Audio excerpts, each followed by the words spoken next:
how do we take tiny steps to be more comfortable with very normal human emotions? It's not about not feeling guilty when you say no. It's about feeling guilty and understanding that feeling is okay and you don't really have to do anything about it.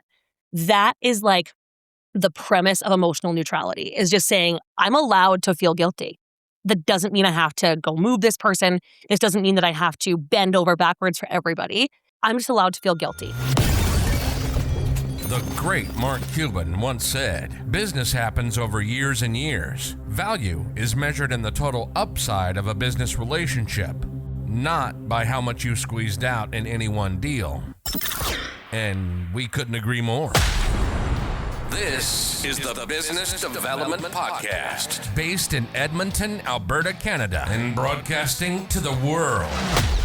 You'll get expert business development advice, tips and experiences, and you'll hear interviews with business owners, CEOs, and business development reps. You'll get actionable advice on how to grow business.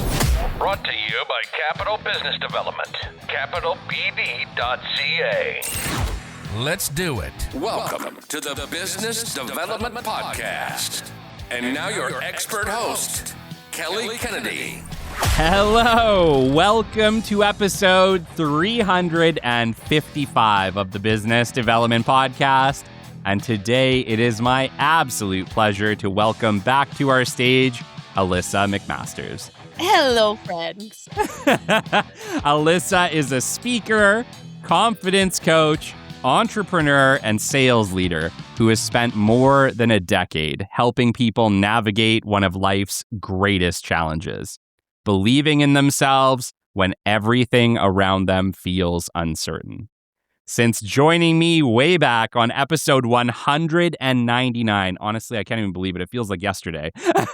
Alyssa's world has changed dramatically. She's become a mother, returned to enterprise technology sales, continued building her coaching business, and developed an even deeper understanding of what it really means to lead yourself through change. Today, she works with leaders, entrepreneurs, and high performers, helping them move beyond self-doubt and build confidence that isn't dependent on the next win. Today, we're exploring what happens when confidence fades, why so many high performers tie their self-worth to results, and how emotional neutrality may be the missing ingredient to leading yourself through uncertainty. We'll talk about sales, leadership, entrepreneurship, motherhood, resilience, and the pursuit of success in a world that never slows down. Because real confidence isn't built when life goes according to plan. It's built when everything changes, but you keep moving forward anyway. Alyssa, it's so great to have you back. Kelly, can you just announce me at every single event? Can I just hire you just to come in and just do my bio? Like, who is that girl? She's amazing. Oh my gosh, yeah. I'm, it's so funny. We were talking briefly before the show today, but honestly, at 199, I can't even believe that was the last time you were on the show, because it really feels to me like yesterday. Almost 2 years ago, and things changed so drastically in 2 years. So I'm so happy to be on again and chat a little further and get a little deeper because, both of our kind of lives have changed a lot in parenting and work and everything. Oh my gosh, yeah. It's like, I suck at planning the future, Alyssa. My crystal ball, I say it all the time, is, at this point, it is very broken, probably lost, probably stuck under a bed somewhere. Well, isn't that kind of nice? Like, I'm a firm believer that, like, the doors will open for you. And if you just, like, go through the next one that feels right, you're going to find something very interesting. And I think both you and I have, like, more non-linear careers, but we've made, like, really cool spaces. I'm neurodivergent. I don't know if you are, but it's one of my superpowers of being able to, like, have 1,000 things at once and just, like, follow the next door. Yeah, I'm sure that if I went to the right doctor, they would say that too. Yeah, I know a fellow different fun brain when I see one. You know what's funny? I'm just like super introverted and I can, you know what I mean? I would say maybe a little bit of Really? introvert, probably a little bit of ADHD. We were talking about before. You were saying if you had your desk moved out to the hallway, how is sales treating you? And Yeah, I, isn't that so funny? I saw it on like Instagram, TikTok, and I literally sent it to like every salesperson that I know, and they're like, "That was me." I'm like, "Oh, I know," because like we're just really good at connecting, and that isn't as supportive for a classroom setting. no, So yeah, very we're much out in the not. in the hallway. It's so funny. Yeah, I got a kick out of that. But yeah, it's like, it's one of those things where I think as an adult, I really just enjoyed my personal time, but I could also get very focused in on whatever I was working on. So if I'm starting something new and I'm passionate about it, I like obsess about it a little bit. And Yeah. I learned later that's actually an ADHD thing. Yes, it is. It's hyperfixation. So it's interesting because we're all over the place. And like, this is me personally, who, yeah, is the little, just has a different fun brain. We're all over the place. We have all these different ideas. But when I can like hone in on something, I Yeah. can get done in 2 hours what would take Yes. somebody else 2 weeks to get done. So if you use it to your advantage rather than look at the negatives, which is like a little bit more unorganized, which can be a little bit more rejection sensitive to certain things. If you can look at the good sides, man, is it a superpower? Yeah, Brad. It's funny. A past guest, Brad Warren, Our Invisible Empire, for those of you who want to search him up, awesome person. He struggles with ADHD, but he said, honestly, he gets the same thing, and it's called hyperfocus. And he's like, when you get hyperfocus, my gosh, like if you can learn how to harness that, it is super powerful. Like Limitless. Have you seen remember that movie? Like there'll be Yeah. times when I'll be doing something and I'm like, I'll look back, I'm like, who wrote this? This is amazing. Who is that? It's me. Yeah. Oh goodness, yeah, and you know what I mean. Obviously, I love chatting with you because you know, what I mean, you have such high energy, but then you also talk about something that I think is super important in life in general, which is just confidence, right? Like every single entrepreneur I have ever met at some point in their career has struggled with imposter syndrome and confidence. Yep. Period. All of us. Yeah, absolutely. I think there's many reasons for it. The biggest one being that society tells us that we're supposed to fit in this box, and literally none of us ever will. So when we don't fit in the box, we start questioning, like, well, what am I doing wrong? Yeah. And then when good things happen, we get a promotion, we get the client, we have like totally crush a sales call, things feel really good. And we're like, okay, maybe I'm going to fit in that box a little better. Yeah. But then when things go wrong, you lose a client, whether it's your responsibility or not, you lose a grant potentially or an investor, whatever that looks like, then you're down on yourself and you're like, okay, you're trying to almost like look around you and find this like box that you can fit in now because you have to compartmentalize that things aren't going your way. And often what we look at is we don't look at external factors. We look at ourselves in the mirror and say, well, this all must be me. I'm a POS. This is a big problem that I need to fix. In reality, it often has nothing to do with us. So how do we feel confident when things aren't going well? And that's kind of what I've, through my career, have worked hard to decipher and worked hard to then train other people to do the same thing. Yeah. Oh my gosh. And I think entrepreneurship is a great example of that. They don't call it the entrepreneurial roller coaster for nothing. Yes. Because it is. It's high highs followed by the shittiest you've felt in 3 years. Yes. Yes. And it just keeps doing that, right? It's like, and then you dig yourself out and it's great again. And then, oh God, oh no, here we go, right? Yeah. And you know what's funny is I feel there's like the similarities of this roller coaster in many things. But for my life, entrepreneurship, sales, and motherhood are three of those things that are high highs and low lows. Yeah. So the same concepts that have worked in entrepreneurship have also worked in motherhood, have also worked in sales. So it is interesting how there's like certain things just have really high highs and really low lows. And typically those are the things that are the most exciting parts of life. So I'll be Gandhi for a second and say that. No, that's okay. I like it. I like a little bit of hope. Hope goes a long way. But before we do that, Alyssa, you know, I mean, at this point, we're 150 some episodes since our last conversation. For the people who haven't met you before, go back. It's episode 199. You're going to want to hear it. But after that, who is Alyssa McMasters in 2026? Bring us to today. That's a great question. Yeah. I think the last 2 years, what I've really learned is that idea of like a linear life, a linear career has never been for me. I've never been like a get a promotion, start a company and just build it up. I've always been kind of like jumping into new things that feel exciting. And for a long time, I looked at that as almost like, well, maybe I'm just like jumping too quickly. Maybe I just like don't love something, or maybe I'm just like not putting enough effort into it. But what I've realized in the last 2 years, which has come with like even like a deeper sense of confidence, is that I can do a lot of different things at once, do them all really well, and just have different seasons of things. So Yeah. right now I'm in like a very interesting season of my daughter just turned 1. So I have 2 kids, a 4-year-old and a 1-year-old. My Congratulations. daughter just started daycare. And now I was like really deciding what I wanted to do, whether I wanted to like just continue being an entrepreneur, which I still, again, love my coaching company. Or if I was like, I think I kind of want to be part of a team again and kind of seeing what that looks like. And I struggled with this little bit of you can't do both. And then I was like, but why can't I do both? Why can't I have my company and also like be a really great contributor to a team? Yeah. So I started looking around, started putting the feelers out there. To be honest, started manifesting. As specifically as I told my husband, I said, okay, I want to run my company. I love my coaching. I have my clients. Like that's been going really well. I love speaking. I have a couple cool gigs coming up in the next couple months.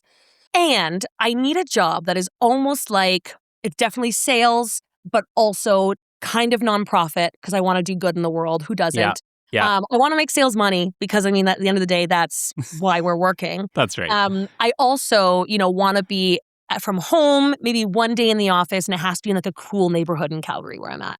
And then literally 2 months later, that job came up. They called me and said, hey, we saw that you're off mat leave. Just wanted to put some feelers out there, which is how I started with Need Tech, which is a food rescue tech organization. And I think it's really cool. My CEO and my CTO and my COO all have multiple things going on. They have Love multiple it. companies. They're all in different places. So I found a team that has a whole bunch of different moving parts that allows me to fit really nicely in there. The exciting part about that is that, yeah, for so long, I had thought that either you had to have like a job or be an entrepreneur, and there was no way you could find a job that would like allow all of it. Yeah. And I think that we're finally hitting a space where a lot of different companies, specifically in like the kind of cooler like tech space, are allowing that and seeing that we are so multidimensional.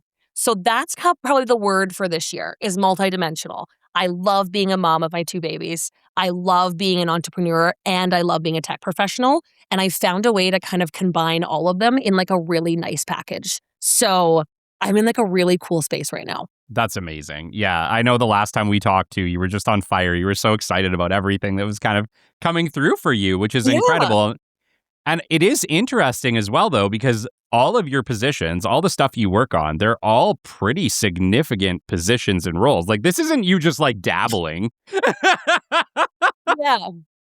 Yeah. Very true. So is the question you're going to ask, how do you do it? Is that what you're going to? I feel like everybody is asking this question, Alyssa. Everybody who, like, let's get real too. You just had another kid. Like, Yeah. this is, amazing. and yet you have all of this stuff going on. How? Okay, so this is how. Is no matter what, something falls behind. There is no way that you're going to do all of it. But if you get really, really honest with yourself and really, really honest with the people around you about your capacity, what you can do, what you will and won't do, and when you're having conversations with new clients or potentially new employers or even your partner and husband, of being able to be very honest about your capacity of what you'll be able to output. I think people take on so much and they just say, yeah, I can do that. And then they obviously shit the bed because they overpromise and underdeliver. Yeah. Well, I have found that I have underpromised and just said, this is what I can offer you. Yeah. I can make this happen. Example as well, my husband works shift work. So he's basically on shift every second weekend. So I'm with the kids alone. So I know that I cannot take any clients when he's on shift for coaching, et cetera. Yeah. That's just how it is.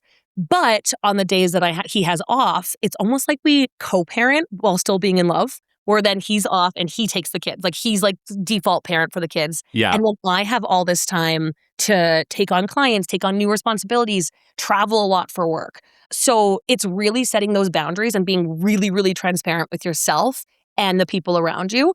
And I feel like if you can find different communities, whether that's again work or home life or entrepreneurship, and you can look at yourself and look at people around you and say, this is what I'll be able to offer you and mean it.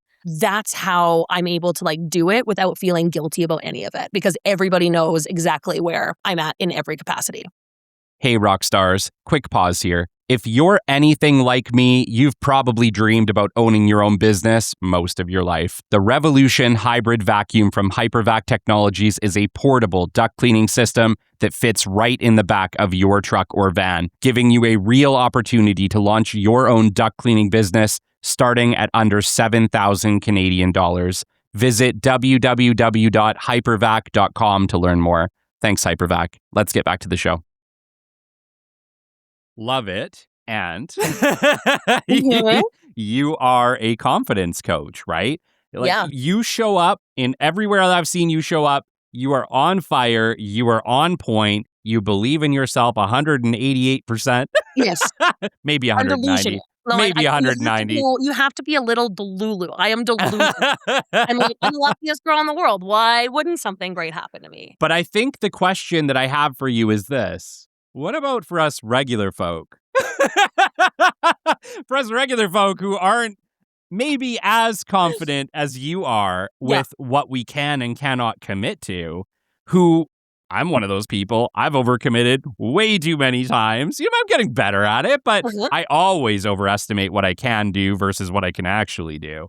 And then you find yourself in kind of hot water and questioning life and wondering how in the world you got yourself in this position. Yep. First, I'm going to ask you this question, and it's a kind of a rhetorical and then I'll answer. How do you think that I got to the point of being able to say, this is what I can do, this is what I can't do? It has been in that hot water. Maybe a couple of mistakes. A lot of, so many mistakes, like so many mistakes that I would like, and I'm sure people feel this, is like I would be so overwhelmed that I literally gave myself an autoimmune disease. I now literally have like a thyroid autoimmune disease. Wow. Specifically from stress. Yeah. So, I mean, there's so many different moving parts. So like we can't say it just that, but it's a big good big contributor to it. Yeah. So I was a regular person.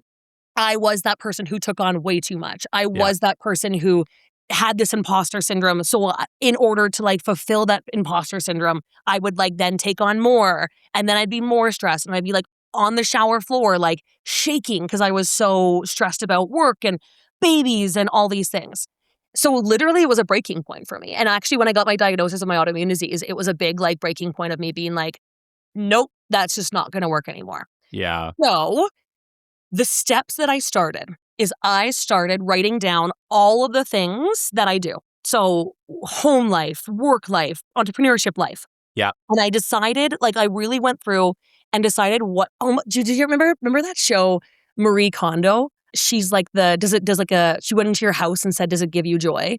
If it doesn't, throw it away. I don't remember the show, but I like the that. Concept? I like that phrase. So I literally looked at this, like at all of my tasks, and I was like, what doesn't fulfill me? And is it something that I have to do? Like, yeah, I have to feed my kids. Do I love making dinner? No, but that's something I have to do. Yeah. But is it something that I enjoy? Do I really like doing accounting? No, I actually hate it. I'm not a numbers person. So how can I create a system in my life that I don't have to do my accounting? How do I create a system in my life that I don't have to do? I was going to say cold outreach, but I actually love cold outreach. So that's what, like, another person's might be like, I hate cold outreach. Yeah. So it's really like making a list of determining everything you do and then determining what brings you joy. Keep that. And the things that don't bring you joy, how do you outsource it? It's like we have to learn how to be able to like let other people help us. That is how the kind of first step I took in order to get to this point where I can like look at my CEO and say, no, can't do that. And she goes, okay. Or she says, hey, can you go to Montreal this week? No. Yeah. How do we set that up in which it's almost like a default of being able to put your priorities and boundaries first? And it's when you find what brings you joy and when you find what doesn't and what you don't want to do is how are you able to kind of regulate that in order to reflect in every aspect of your life. That's the first step. The second step, is, we talked about emotional neutrality, Yes. is sometimes and you tell me your feelings of this because I want to have a conversation with this one. Sure. When when someone asks you to do something that you know like is helpful, maybe like a friend even asked you to move, what do you feel in your body? What is your body telling you? Oh my gosh. I think it really depends on what I have on my plate at the time, right? Yeah. Like I think I'm very acutely aware of all of the things on my plate. And so whenever something comes up, especially in a busy time, that feels like it's going to throw a wrench into that unique balance of just everything. Yeah. Oh my gosh, I feel like I'm going to throw up. Okay, exactly. So that feeling of throwing up. Okay. Yeah. So that is like a wildly normal feeling. First of all, it's a very human feeling. If you Yeah. didn't have that, like I'd be like, hey, like maybe Kelly's maybe broken. get some help. Yeah. Maybe let's just talk about your mental health here. Yeah. A healthy person just has that feeling, right? Yeah. It's that feeling's okay. Now, what happens will you tell that person that you're going to move them? Will you say yes or no? And how will you feel if you say yes or no? Kind of tell me what that looks like. I'm not afraid to say no, 'Kay. but do I feel guilty if I'm being asked by somebody like a family member or a close friend? Absolutely. Absolutely. Absolutely. Because they don't Right. understand, right? Like, I They think don't. you can't expect people that aren't you to understand what you go through. Absolutely. Now, again, guilt is an extremely normal human emotion. And as humans, like as our society, we've decided to like put emphasis or positive versus negative feelings or connotations on different feelings. Guilt is a very normal human emotion.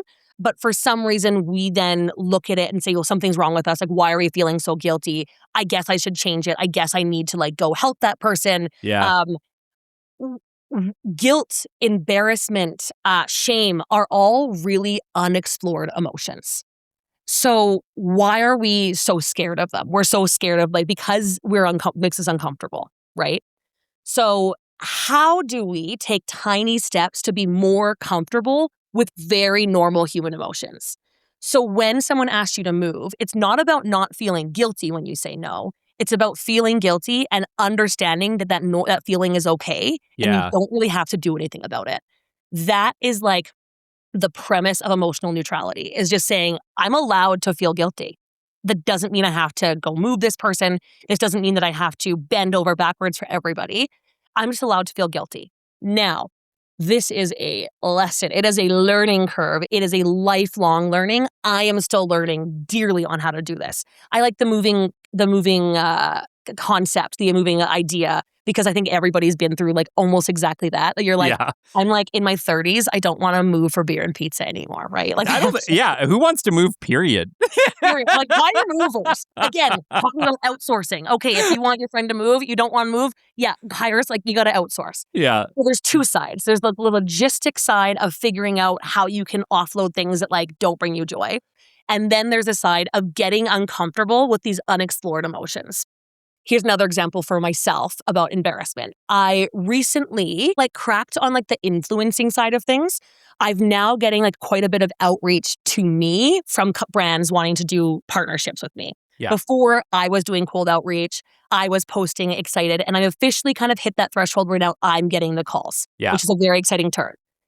But in order to get there, I had to post some really cringe videos. And looking back at these videos that I made 2 to 5 years ago, I'm like, oh my God, that was so cringe. And I even remember when I posted them, I was like, this is cringe. My friends and family are going to they're literally, it's so embarrassing. Yeah. But then from that, I learned what worked, learned what didn't work. And I'm actually really proud of the content that I do make now.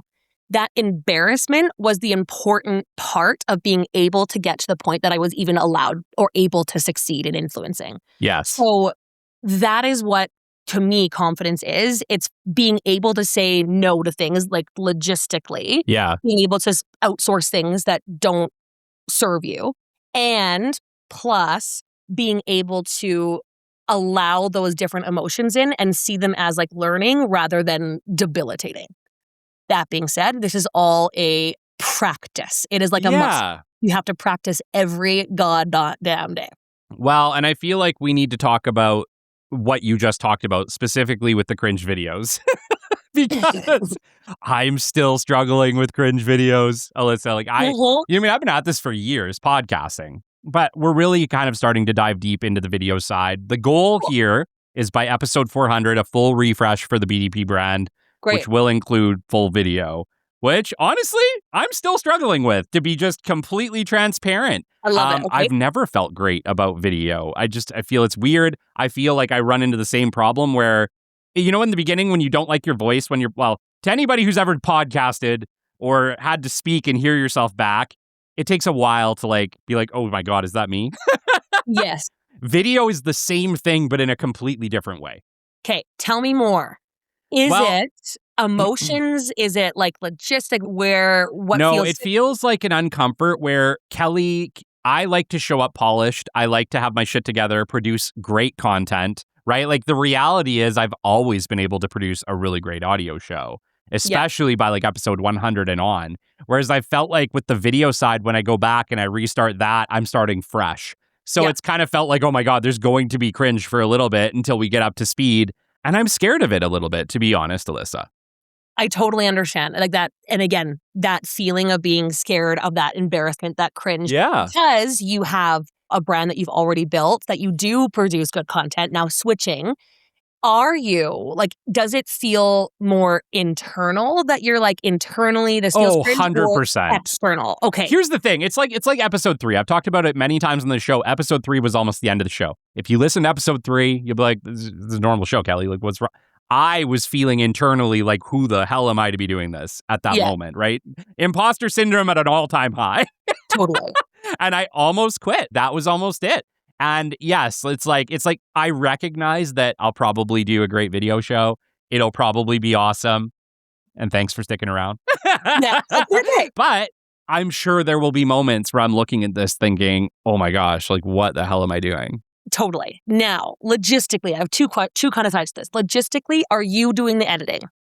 Oh, yeah. Yeah, I'm learning it. And here's the other thing. I like it. I like editing. I'm a weird case in that way where I actually like producing and editing my shows. Okay, great. Then you like it. I know where you're going with this. That gives me my fire level. Okay. My maybe challenge for you is to put a cap on how many times you're allowed to go through it. Okay. Because you could literally be Brad Pitt and you could watch a video yourself and every time you watch it, you're going to find something new. 100%. Yeah. So after 3 times of editing it, you need to put a cap on it or else you will. Yeah. And you kind of then need to put it in the file, stored file in the back. Yeah. I've gotten better at that. I've gotten way better at that. My gosh, if you were to talk to Shelby at the beginning of this show, she'd be like, he listens to the show 6 times before he releases it. Totally. So it sounds like you've kind of done that. It's just a learning process of being able to be that uncomfortable. Okay. So so systems, right? So I think potentially I just need to pause here and say the answer for me was yes, review it less, but have a system to do it. So I'll walk through quickly how we do the BDP. Beautiful. The BDP is recorded. This is recording number 1. We'll export it out. We'll clean up the audio. We'll bring it into a timeline for the first run through edit. That's it. I'm only going through that run through edit one time. We're going to align everything, intros, outros, all the stuff. And then we're going to export it to Descript for one final pass through that I can read at 3 times speed and catch any of my final mistakes.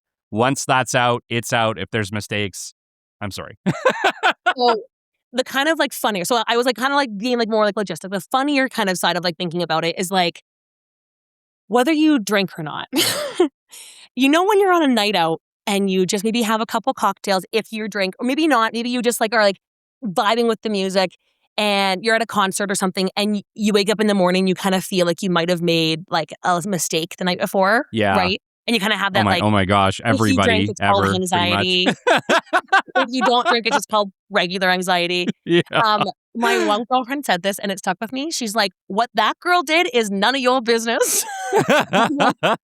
I'm like, okay. So I often think when I film something and do content, once I post it, it is none of my business. It's just out there. Which is almost the attachment, de-attachment. You can disengage, yeah. Yeah, unattaching from the outcome, which is we can talk about how that's a really important prospect in sales too.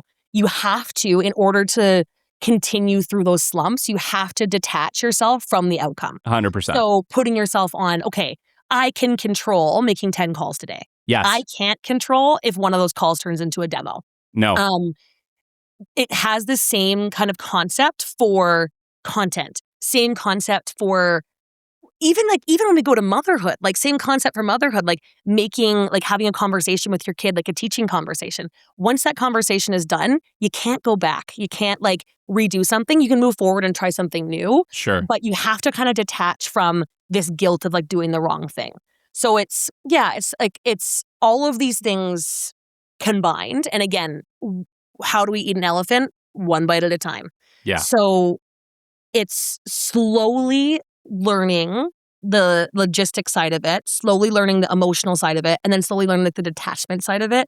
To me, that's how you're able to be, like you said, a not normal person like me, who's able to just be like, fuck it. But that doesn't mean that I don't have days that I'm like, oh my God, this is like awful. Or like I totally bombed a meeting. Mm-hmm. Or I totally like ruin my kid today, right? Yeah. I was going to say totally human. We had that conversation right before this show. I had a meeting and I said like a joke that didn't land. I'm not even going to repeat it, but I said a joke that didn't land and I was like, I came on. Yeah, you're like, Kelly, I need to reset. I'm like, Kelly, I got to like reset my nervous system because I'm just like feeling a little embarrassed. Yeah. So the difference is I still have all of those feelings, that embarrassment. I still have all those feelings of that guilt. I have just learned how to become a little more resilient around it so that when I hop into the next meeting, I can just kind of laugh about it, calm my nervous system, and then move forward. To me, that's what real confidence looks like, is when you say a joke that doesn't land, when you lose a client, when you know you messed up with your kid, how do you almost like decrease the time between neutral, that resilience? How do you decrease the resilience time needed? Well, and it's an interesting concept because as somebody who's spent, at this point, 20 years in sales and business development. Do I really look that old? I must look that old. I'm scared. No, you look like 23. We'll take you out. I can't even believe it, honestly. 20 years. Anyways, there were so many days, Alyssa, where I had to show up and I was feeling like a sack of shit inside. Yeah. Like bad shit had happened. You name it, happened. And you'd have to show up to that meeting or that work day and just boop, all is good, right? Yeah. We're all good. We're happy. We're smiling. It's sales, right? Oh my God. That side of it, though, is also kind of scary because it's kind of messed up.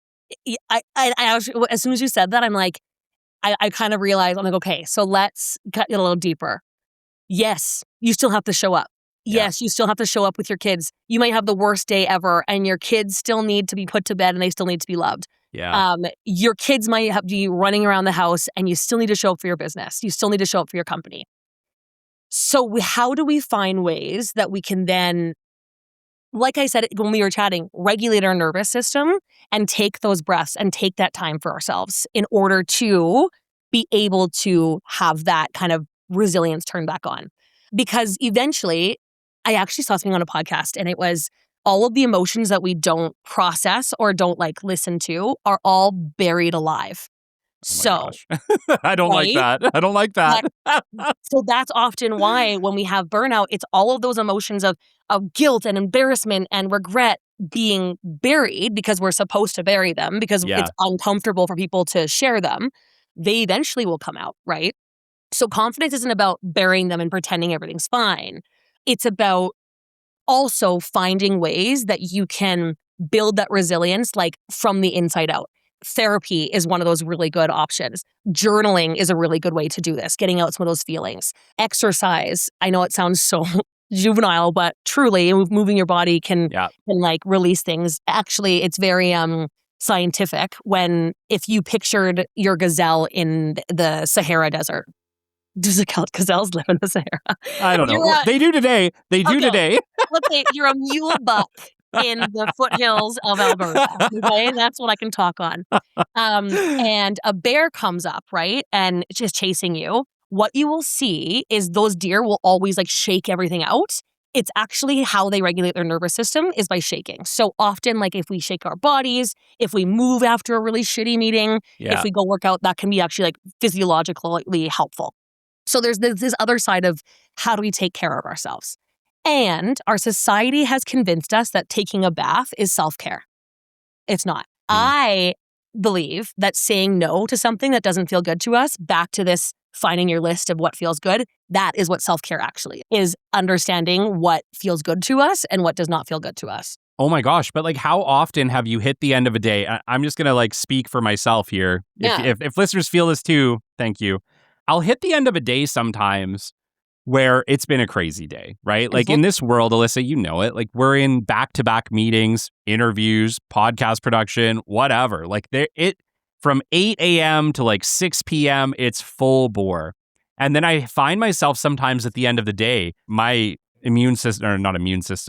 my nervous system is just like peaking, right? And I don't know how to I find myself sometimes just feeling anxiety and not knowing how to fix it. Like knowing that sure, I could have a bath, but I don't think that's going to fix it, right? And it's like, it definitely has happened to me. And I would say happens more often than not. Yeah. And where you hit a point where you're like, I don't even know. I don't know what would fix this right now.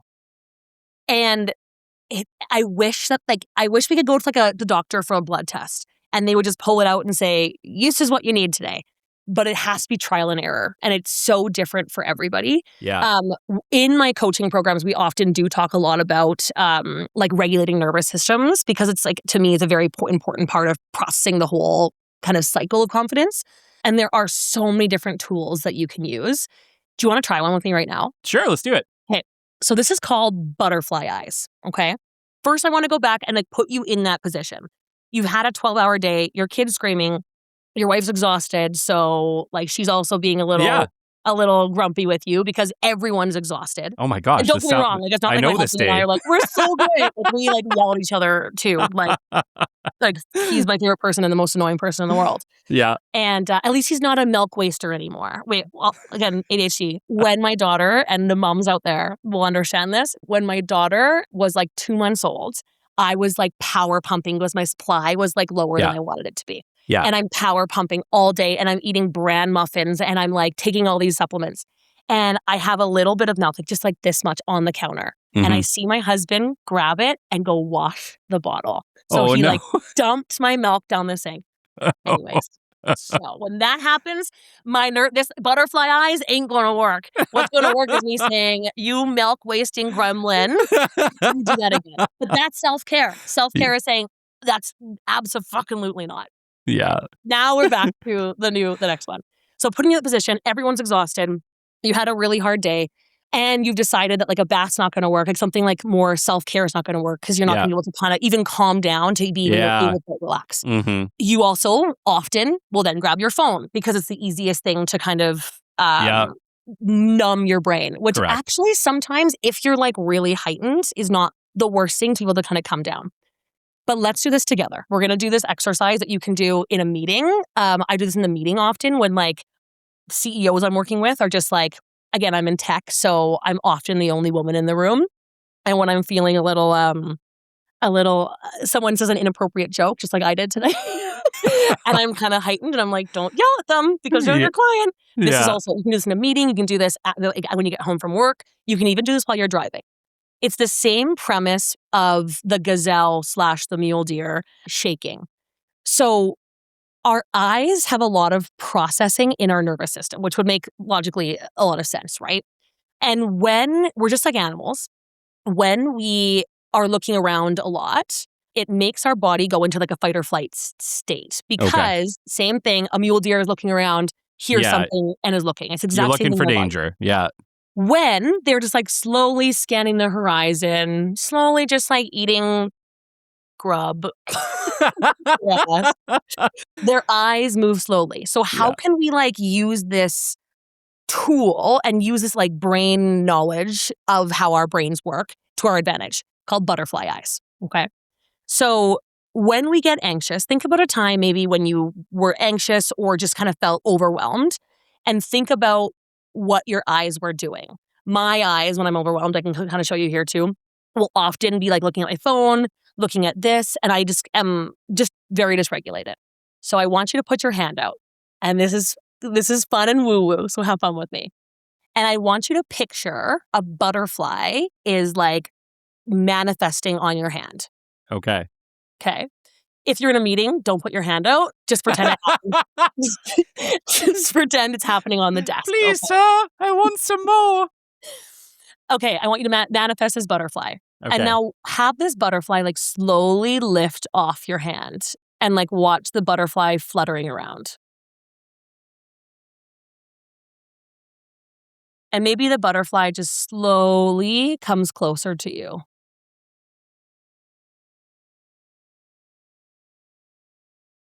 And then maybe the butterfly flies a little bit farther away, just a little flutter. And maybe it lands on your computer or your phone, wherever you're listening to this. And as it flies off of your computer, it's slowly fluttering its wings back to your hand.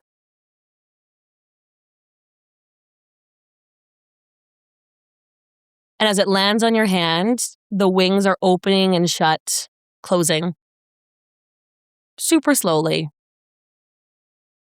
And then as you close your hand, that butterfly is going to go back to its imaginary home. So, what do you feel? Anything different? Actually, 100%. I think honestly, what you're picturing really is a calm situation. You're picturing a calm situation, and most importantly, your eyes are doing the same thing like a mule deer would do if they were safe. Okay. AKA, our eyes are doing the same tracking that we would do in a safe situation. Okay. So we actually like tell our nervous system, you're good, bro. You can calm down. Yeah. Yeah. So that then allows us to be in a space where we can make a clearer decision. Okay. Yeah. So make sure you tell everyone about butterfly eyes. You can call it anything else. Like, race car wheels. I think race car might be a little bit too action orientated. They might get back to fight or flight. Yeah. But that's just like one small, like there's so many different tools you can do. Yeah. You can honestly chat GBT like just like how do we get to this like a little bit more regulated so that we can make decisions? Because we can't make good decisions when we're dysregulated.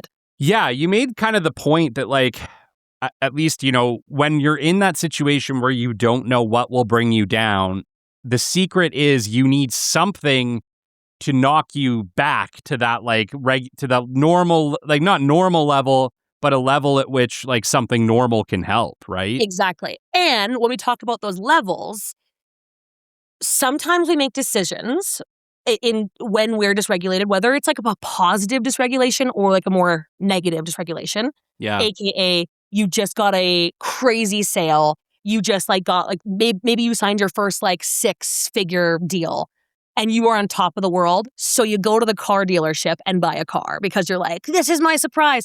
And then 7 days later, you get a call saying, yeah, the company's went bankrupt, right? Oh my gosh. We're making, I know, we're making decisions based on like a high dysregulation. Yeah. Now, or like you said, I'm going to cancel the podcast. I'm never doing another one. I'm a total POS. We make decisions on this lower vibration totally dysregulation.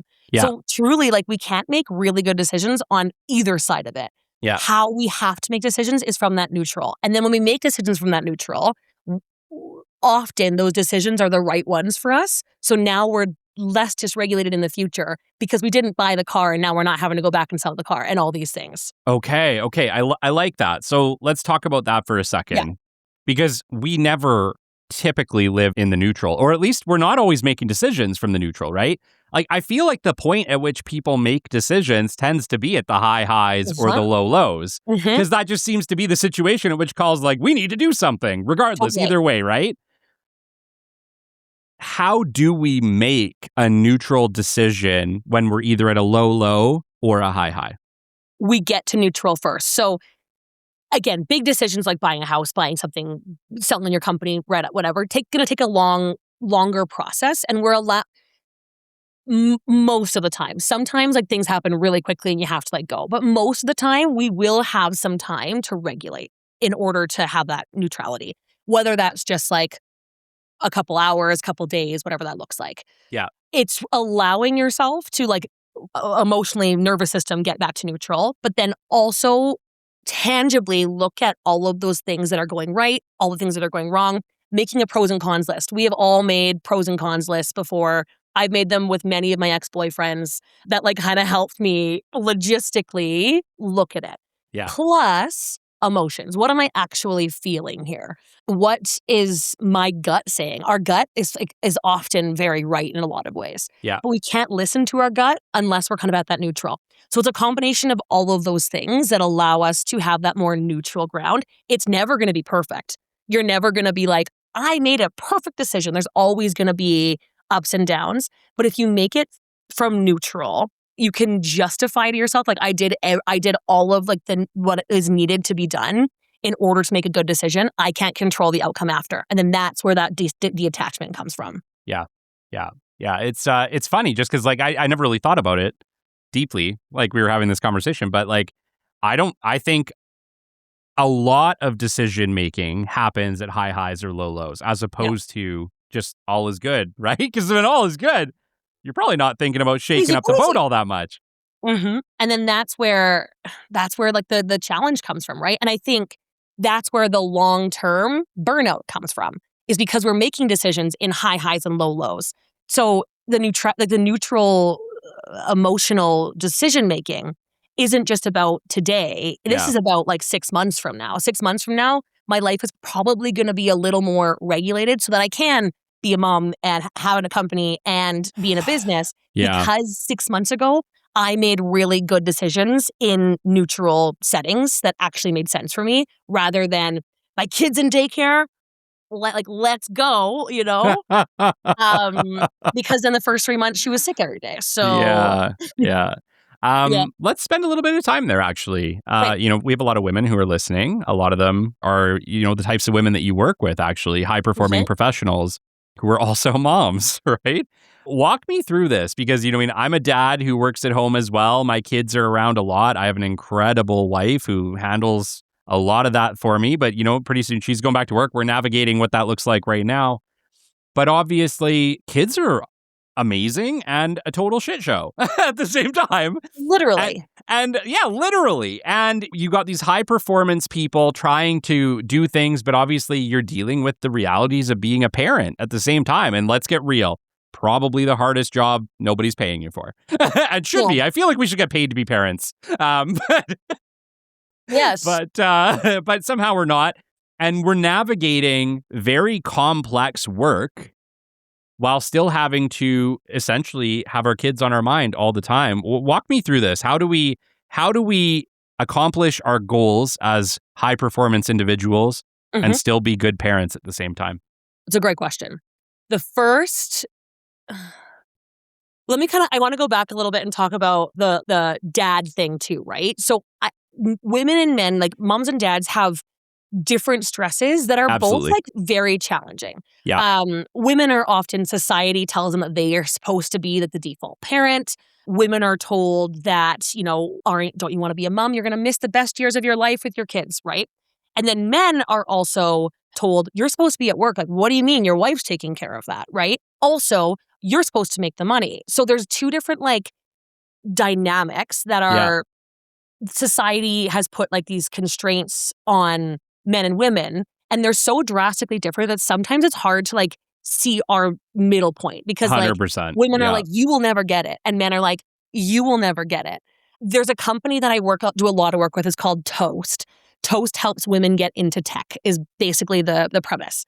And in every conference, they do a men in tech panel where they bring only men in tech, like the same way that a lot of tech conferences will be like women in tech, and they'll ask them the same questions that women are asked. And I find it fascinating because everyone gets really uncomfortable because they're like, so how do you do it all? How do you be a dad and like own a business? And all these guys are like, what? And they'll ask like, was your dad a working dad? Was that your inspiration to be a working dad? And these dads are like, what? It's so palpable, the feeling. You would never ask men these questions. Yeah. And a lot of like our founders, like our female CEOs, female founders all over the world, Alberta is not any different, are asked, what's your family planning in investment conversations, which is like totally inappropriate. You would never ask a man this. So that's that side. But then there's this other side for men where like there's not the same community for men. You can't talk about your feelings. You can't talk about your stress, which then we have a lot of mental health issues for men that are just like not addressed. So basically in that sense, before we kind of move forward, both parties, if you're in a heterosexual relationship, they're the same, sure, they're the same for everything. But if you have a man and a woman, there's just such drastic different conversations being had that we need to be kinder to each other. Yeah. And I'm still learning this too. I am not saying that I am perfect here. Oh, me neither. I'm so by a lot. so there's just so much society standards on this. Yeah.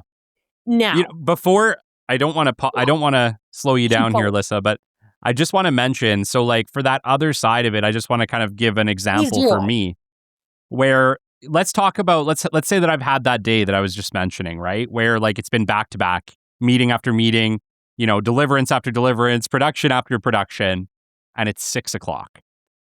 Now, it's basically like I'm just getting home by the time I go upstairs. It's a similar thing, right? Guy's worked all day, he comes home. When I go upstairs after a long day, that's me coming home. And I might be feeling like, oh my God, like literal panic, like literal anxiety. And poor Shelby, she's been home with the boys all day. And she is also burnt the hell out, like no question. And so we're meeting each other in that moment. And I think that's where chaos ensues. And it's hard because like from my side, I'm like, yes, but you got to leave the fucking house today. Yeah. You got to go for lunch with a client. You got to go to work out in the morning with somebody. And I was here all day with the babies, right?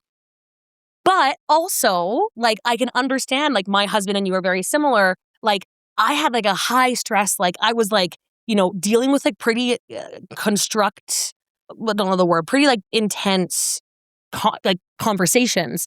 And now I'm coming home and having to switch into dad mode and I don't have any kind of like buffer time to like for myself.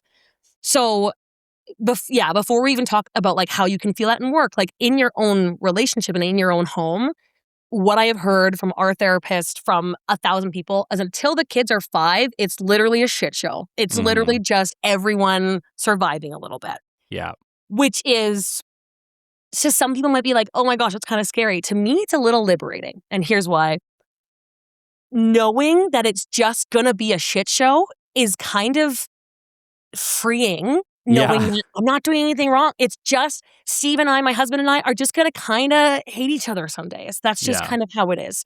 We're going to, butt heads. We're going to have these conversations. It's also going to force us to be more open with each other, have deeper conversations. So the relationship will probably be even stronger when the kids are a little older.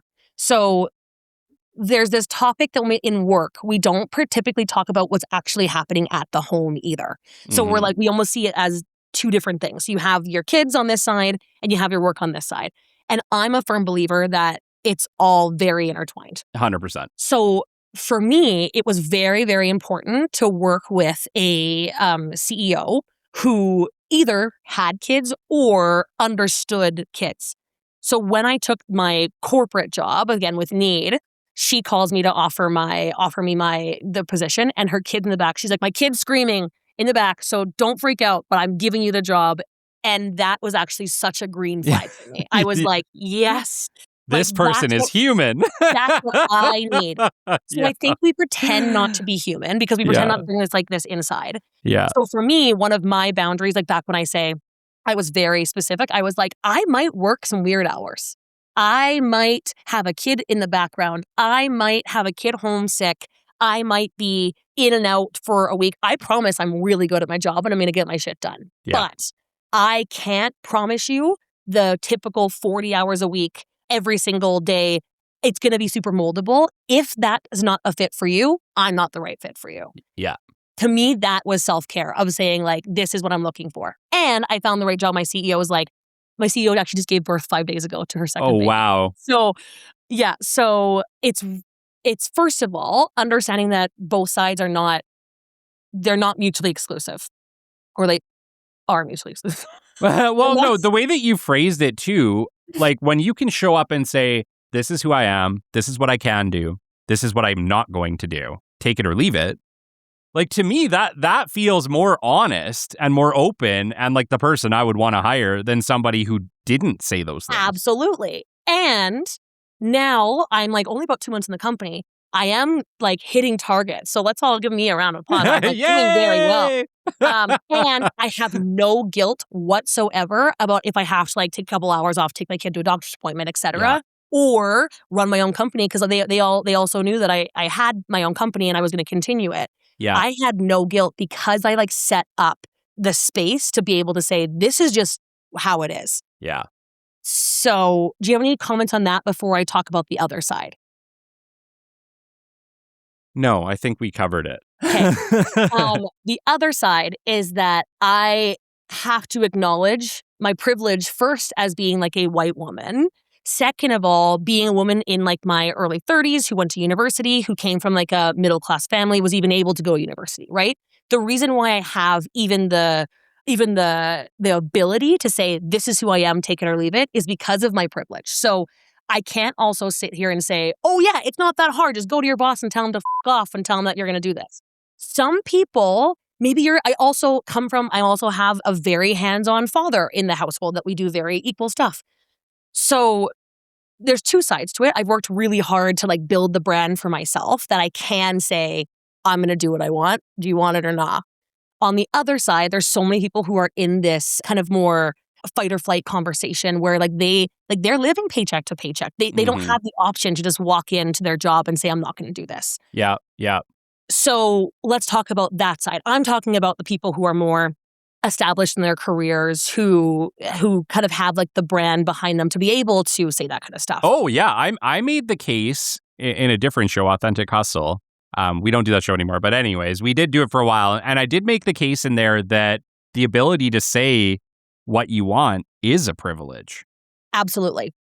So let's talk if on the other side, when someone's like, I need this job. This is what I need. Yeah, sure. I want to have my own business in a year. How do I still enjoy this job while I'm building something? How do I have confidence in like being a parent while I'm having to go to 3 different jobs, right? Yeah. That's a whole different conversation as well. But the premise is still there. It's still being able to logistically plan out your time and like find like more tangible, allowing those emotions to be there instead of fighting them, finding that neutrality and then detaching yourself from the situation. That it's still the same steps. It just has a lot bigger weight that often with my clients, we'll just like work a lot slower with it. Because at the end of the day, with a client who owns their own business, who is going because their new company called them to start a job, is going to be a very different conversation than someone who's like, hey, yeah, I'm going to start working at Tim Hortons. I'm really excited about this. Yeah. That's also a very different conversation as well. And I work with all different kinds of people in all different kinds of socioeconomic backgrounds, but the framework is the same. Okay, perfect. Well, I think that's a great opportunity to bring in Let Me Introduce Yourself, which I still think is like one of the coolest company names ever. What is it, Alyssa, and who do you work with? Yeah, Let Me Introduce Yourself is a coaching and speaking company, which helps specifically women who are looking to navigate these different changes in their lives, whether that's their career. I work with career women who are like, hey, I got a new job. I need to ask for what I want, and I don't know what I should ask for, and I feel like I'm asking for not enough. I can come in and help you with your confidence of building up that actual offer. On the other side, body image, where we talk with girls and like teen girls and women about their body image, how they can feel better in their body, how they can make decisions that feel good for them. Yeah. In motherhood, we talk all about the guilt and the imposter syndrome that we have as mothers. And then in entrepreneurship of how are we actually going to, again, the kind of same framework, mixing emotions and mindset with like very tangible steps of working towards systems that are going to work for you.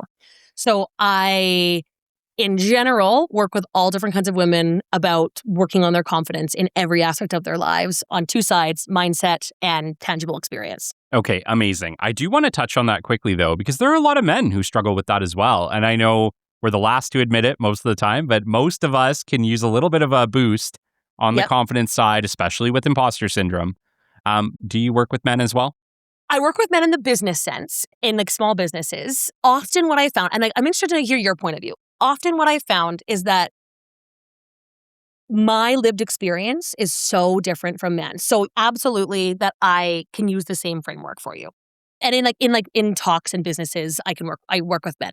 But when it's one-on-one, I find that men will often coordinate, feel better in a conversation with another man who's had his lived experience. So that doesn't mean I don't work with men, just typically I connect better with women in terms of just knowing what they're going through. Yeah, you know what? That actually makes sense. But on the other side as well, you have held high-level executive seats. You currently do. Yeah. I think on a certain level, that also negates some of that you don't get it, right? It's like, but you do. But I do. I get it. So and I can vouch to say that you are incredible to speak with. The energy you bring to everything.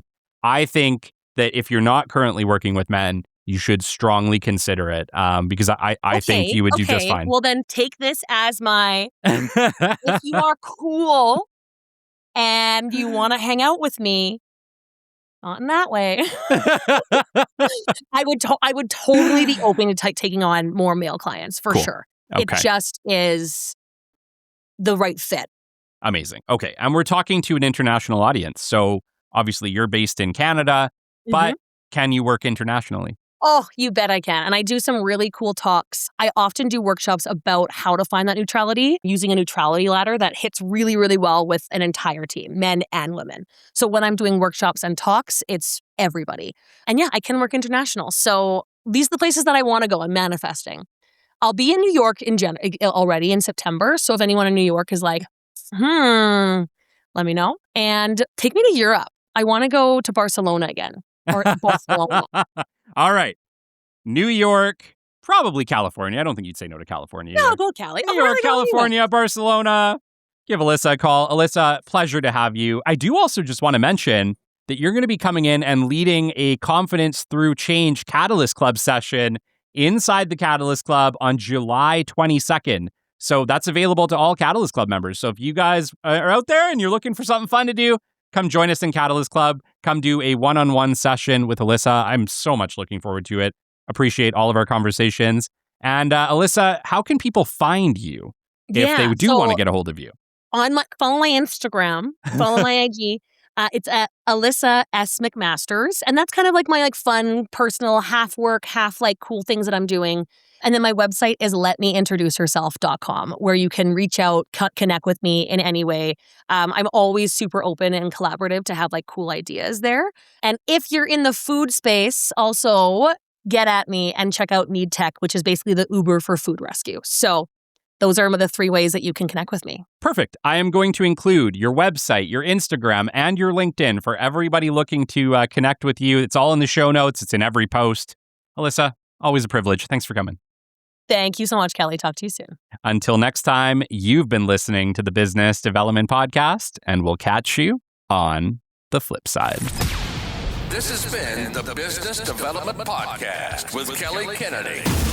Kelly has 15 years in sales and business development experience within the Alberta oil and gas industry and founded his own business development firm in 2020. His passion and his specialization is in customer relationship generation and business development.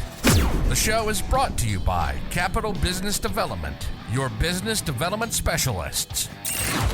For more, we invite you to the website at www.capitalbd.ca. See you next time on the Business Development Podcast.